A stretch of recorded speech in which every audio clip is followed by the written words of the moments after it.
Everybody, this is Tarot Genie. Welcome to the channel and thank you so much for joining me, guys. And this reading is for Samarth and Isha. किसी ने request किया है कि उनकी breakup हो गई है and you want to know. So let's see.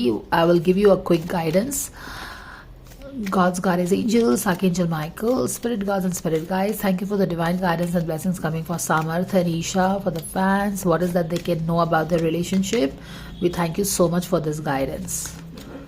So, Samarth and Isha, what is that you can know about their relationship?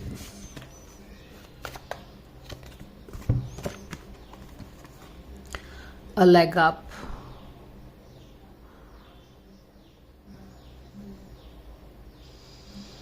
$34 number का card है and it is leg up. What is this saying us? All that glitters. Give me a second. All right guys, so let's continue. बाद में हम ये वाला card का message देख लेंगे कि क्या है. It is something related with being vulnerable and doing everything by your own. So let's see कि ईशा एंड सामर्थ के रीडिंग में रिलेशनशिप डायनामिक्स में अभी क्या हो रहा है.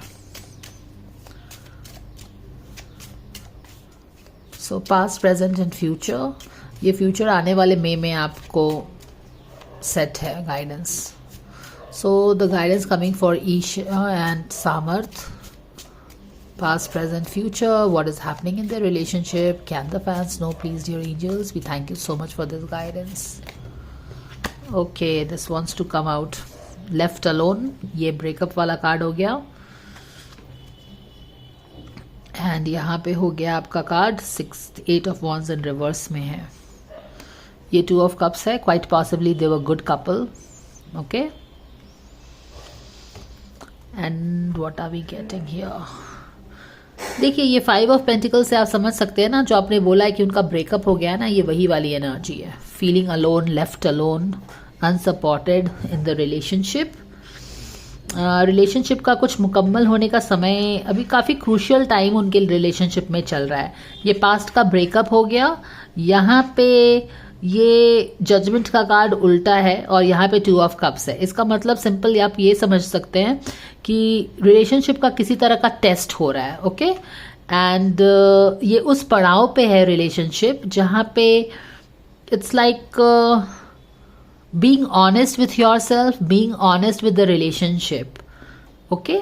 ये इस सिचुएशन को ठीक करने के लिए बहुत ज़रूरी है कि आप अपने आप से ऑनेस्ट रहिए और दूसरे पर्सन, क्योंकि ये रिलेशनशिप गाइडेंस है तो दूसरे पर्सन से भी ऑनेस्ट रहिए. और यहाँ पे ही एक काफ़ी एक तरह का एक बहुत ही इम्पॉर्टेंट माइलस्टोन या क्रॉस रोड पे आप बोल सकते हैं वो रिलेशनशिप है आफ्टर द ब्रेकअप या फिर सेपरेशन. यहाँ पे बोल सकते हैं जहाँ पे they need to go within and look and search कि क्या हो रहा है एक्चुअली. जो बोलते हैं ना कि take a stock of the situation. आपने क्या गलती की, वहाँ पे क्या गलती हुई, क्या एक्सपेक्टेशन है, क्या एक्सपेक्टेशन नहीं है, इन सारी चीज़ों का आप जायज़ा लीजिए ये रिलेशनशिप में. It's time for a soul reflection of the relationship. So I hope you understand it. 2 of Cups का आना मुझे यही बता रहा है कि काफ़ी एक स्ट्रांग रिलेशनशिप थी with a strong intention to making things happen. Okay. And दूसरी चीज़ जो मुझे यहाँ पे पता चल रही है वो ये है कि चीज़ें ठीक हो सकती हैं. 8 of Wands है. चीज़ें ठीक हो सकती हैं. It can go, things can fall in the right place in this relationship. But again as the arrows are pointing out, यहाँ पे सोल सर्च करना है, सेल्फ रिफ्लेक्शन करना है. तो ये चीज़ ये जो आपकी एनर्जी है ना, एक मेजर एनर्जी है, मेजर अरकाना का कार्ड है. आप एक इम्पॉर्टेंट पड़ाव पे हैं आप इस रिलेशनशिप के, जहाँ पे आपको ऑनेस्ट होना है अपने आप से, दूसरे से भी ऑनेस्ट होना है, अपनी बात को रखनी है. ओके. ऑनेस्ट होके रखना है.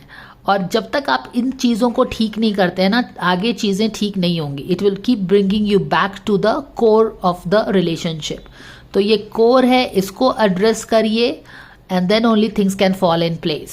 नहीं तो बार बार बैक टू स्क्वायर वन जो है ना, बोलते हैं ना, it keeps going back to square one, वो वाली सिचुएशन रहेगी. ठीक है। अब ये लेग अप का जो क्वेश्चन कार्ड है ये मैं पढ़ देती हूँ, मुझे एग्जैक्टली पता नहीं है इसमें क्या बोला गया है। So let me read this for you. 34 का कार्ड है. So this is the energy that they are going through at the moment. Leg up.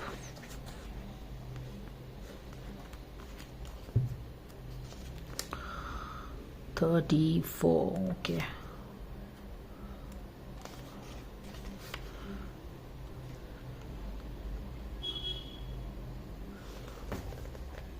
Okay.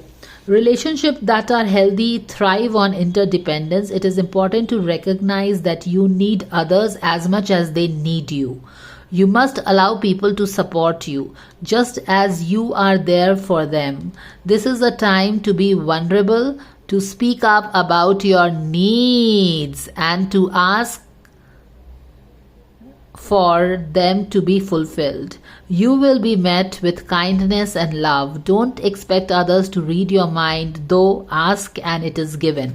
अब आपको समझ में आया ना कि ये वाला सेल्फ रिफ्लेक्ट, ये जो कार्ड है, ये लेग अप का कार्ड है ना, ये हमें इस वाले सिचुएशन को, जो मैंने आपको बताया कि एक क्रूशियल स्टेज पे हैं वो अपने लाइफ के, रिलेशनशिप के, जहाँ पे they will have to be honest with themselves and other person also, ready to be vulnerable and express themselves. क्या सही है क्या गलत है, लॉजिक से नहीं, आपको जो सही लगता है उसको टेबल पे लाइए.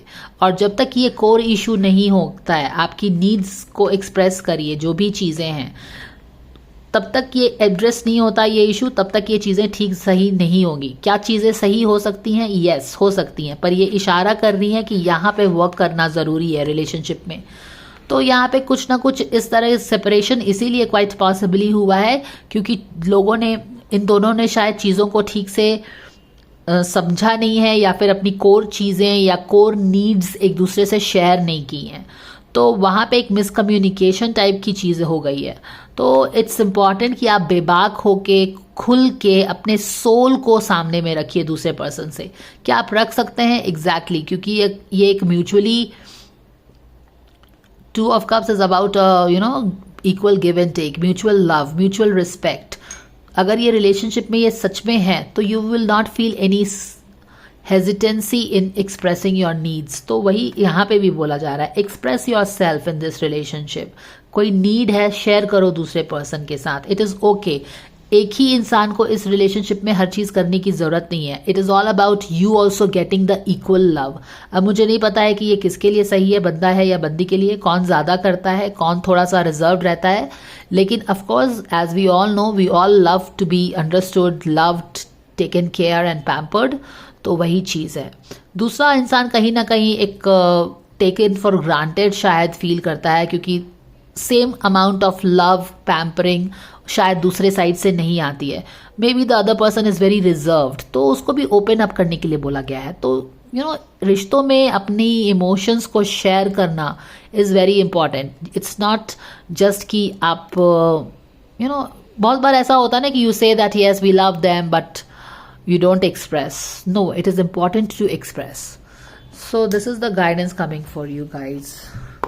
मैं एक सामर्थ्य के लिए कार्ड ले लेती हूँ. ईशा के तरफ, ईशा के लिए सामर्थ्य का कार्ड क्या है? What is that he should surrender? I think the guy is being very stubborn and he should not be so stubborn. माने कि बहुत ही ज्यादा अड़ियल बन जाता है शायद. It's okay for him to be vulnerable. He doesn't always have to be like, I'm the man, I have to be strong, I have to be stubborn. ऐसी कोई ज़रूरत नहीं है. Girl, ईशा के लिए एक card for the guy, what she should surrender so that she can make this relationship work. She should believe कि things can happen. शायद वो ज़्यादा एक्चुअली कंट्रोलिंग कार्ड भी आया है, तो पता नहीं कौन किसको कंट्रोल कर रहा है, I cannot say. बट हाँ, शायद दोनों ही अड़ियल हैं, हो सकता है, ये भी एक एस्पेक्ट हो सकता है. बट हाँ, एक guy becomes very stubborn towards girl, अड़ जाता है किसी चीज़ पे. एंड यहाँ पे है कि she has kind of given up कि things will not become better. She should not give up on relationship. ठीक है. अगर बंदी की हो सकता है कि कंट्रोलिंग हैबिट है तो नहीं पता, पर ये भी आ रहा है कार्ड में. सो this is the guidance coming for them guys. Okay. For their relationship, I will just pull one card for their relationship. सामर्थ और ईशा के रिलेशनशिप के लिए, ब्रेकअप के लिए क्या गाइडेंस आ रहा है? Dear angels, can the fans know please? We thank you so much for this guidance.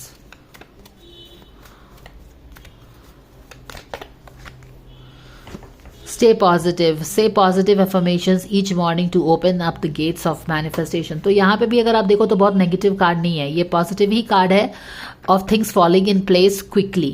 But ये उल्टा हो गया है. ये उल्टा क्या, ये पॉजिटिव कार्ड को उल्टा क्या कर रहा है, यहाँ की चीज़ें पे जो आपको वर्क करना है वो कर रहा है. स्टबर्ननेस कर रहा है, होपलेसनेस कर रहा है. इन दोनों चीज़ों पे काम करिए. And yes, focus on what you want, not what you don't want. तो things can definitely get resolved.